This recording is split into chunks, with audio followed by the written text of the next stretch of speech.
हरे कृष्णा। आज का हमारा सत्संग है श्रीमद् भगवद गीता के चौथे अध्याय का 16वां श्लोक। कर्म क्या है, अकर्म क्या है, इसे निश्चित करने में बुद्धिमान व्यक्ति भी मोहग्रस्त होते हैं। अतएव मैं तुमको बताऊंगा कि कर्म क्या है, जिसको जानकर तुम सारे अशुभ से मुक्त हो जाओगे। कर्म की बारीकियों को समझना अत्यंत कठिन है।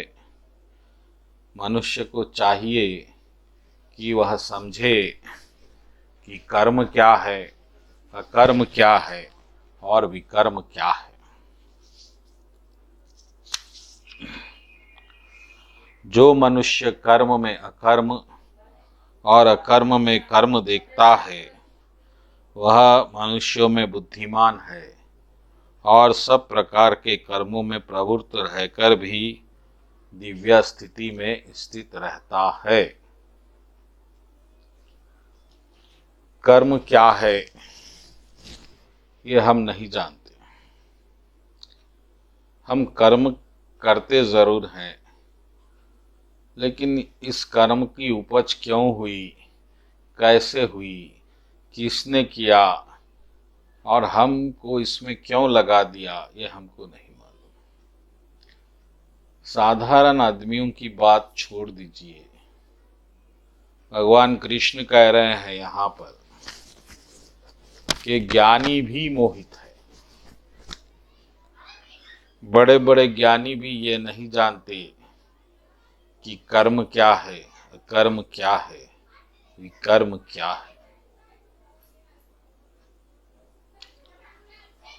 तो आज इसी पर चर्चा करेंगे कि क्यों भगवान कृष्ण ने ऐसा कहा कि ज्ञानी भी कर्म से मोहित होते हैं। कर्म की गूढ़ता इतनी गहन क्यों है, और इस कर्म को जानने वाला कृष्ण कह रहे हैं कि कुछ इस प्रकार से देखता है कि कर्म में अकर्म देखता है, अकर्म में कर्म देखता है। कृष्ण भगवान के बोलने का तात्पर्य क्या है? और कृष्ण भगवान यह भी कह रहे हैं कि इस रहस्य को मात्र जानने वाला सब कुछ करते हुए भी दिव्य स्थिति में स्थित रहता है। तो इन सारे बातों का क्या मतलब है, इसको हम समझेंगे। ये जो कर्म होता है, कार्य जो होता है, भगवान कृष्ण ने इसकी जो सृष्टि की है भौतिक प्रपंच की, वह एक ऐसी क्रिया है मन, वचन और कर्म की, इंद्रियों की, जिसमें प्रभु का कोई लेना देना नहीं होता। जब कोई आत्मा अपने स्वतः स्वरूप भक्ति से हट जाती है, वो भक्ति नहीं करना चाहती और एक और जीवन की कल्पना करती है बिना भगवान के, बिना भक्ति के, तो भगवान को एक ऐसी चीज की उत्पत्ति करनी पड़ी जिसमें ऐसा लगता है कि भगवान का कोई हाथ नहीं है, प्रभु का कोई हस्ताक्षेप नहीं है, वह पूर्णतः स्वतंत्र है, ऐसा प्रतीत होता है। और फिर जो भी देहधारी जीव होते हैं, आत्मा जो बद्ध होती है, वह एक प्रकार से अपने स्वभाव और अनुमान के अनुसार उस कार्य को करती है और उसके फल के अधिकारी बनती है। तो एक कर्म प्रभु की ऐसी रचना है जिसमें प्रभु ये बताना चाह रहे हैं कि मैं इसमें नहीं हूं। अब आप कर लो, आप भर लो। आप जैसा करोगे वैसा भरोगे। और पूरी सृष्टि के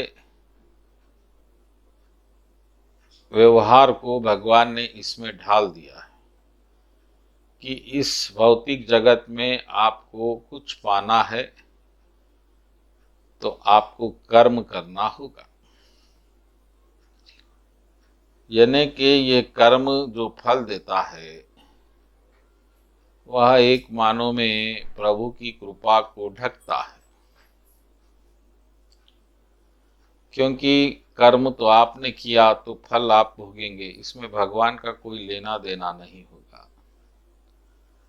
तो यह जो सत्य प्रतीत होता है इसी के आधार पर पूरी जगत चलता है। तुलसी में भी, तुलसी रामायण में तुलसीदास जी ने भी कहा कि कर्म प्रधान विश्व करी राख। दुनिया कर्म प्रधान है। किसी को बहुत सुख मिल रहा है तो किसी को बहुत दुख मिल रहा है, ये अपने अपने कर्म है।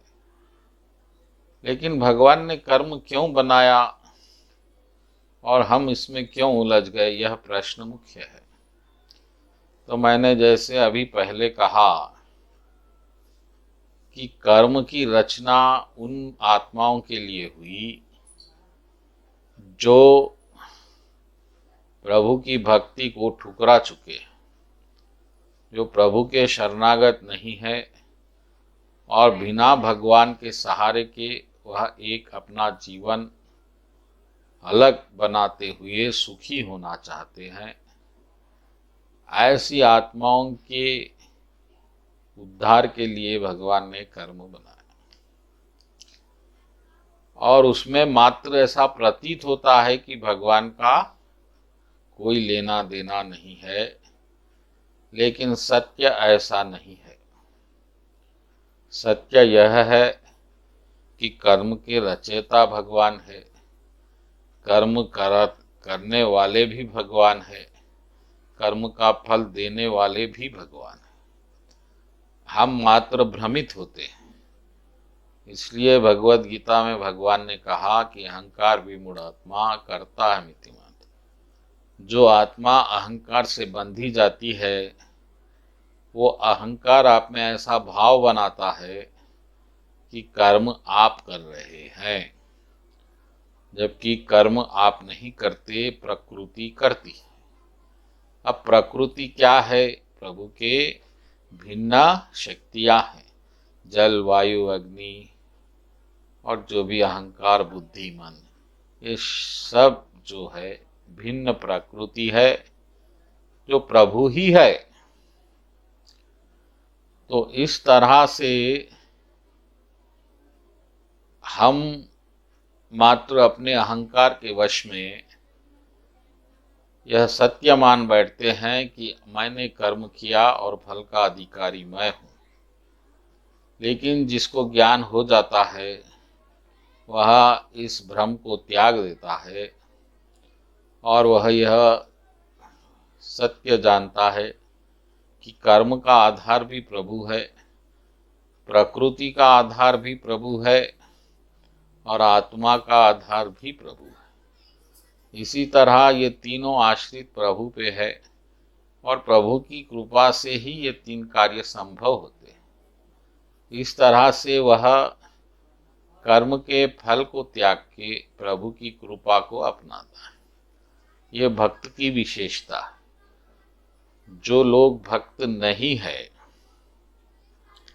वो लोग कर्म के फल को ही भगवान मानते हुए कर्म के फल के लिए जीते हैं और कर्म के फल के लिए मरते भी हैं। तो इनका ये कृपण है, कंजूस है, यह असल उसके पीछे के सत्य को नहीं जानते। लेकिन जो बुद्धिमान लोग हैं वह यह खोजते हैं कि इस कर्म को किसने बनाया, क्यों बनाया, और भगवान ने इसलिए बनाया कि अब हम जब बिना भक्ति के जीवन चाहते हैं तो भगवान ने कहा ठीक है भक्ति नहीं कर रहे हो तो कोई बात नहीं, अब कम से कम कर्म सही करके अपना जीवन व्यतीत करो आनंदित। लेकिन कर्म का मार्ग इतना टेढ़ा है कि आप सही चलेंगे तो धन नहीं मिलेगा, धन के लिए भागेंगे तो पाप हो जाएगा, और पाप करेंगे तो दुख आ जाएगा। तो इसी तरह वहाँ पर सुख तो नहीं कर्म से मिलता, दुख अवश्य मिल जाता है।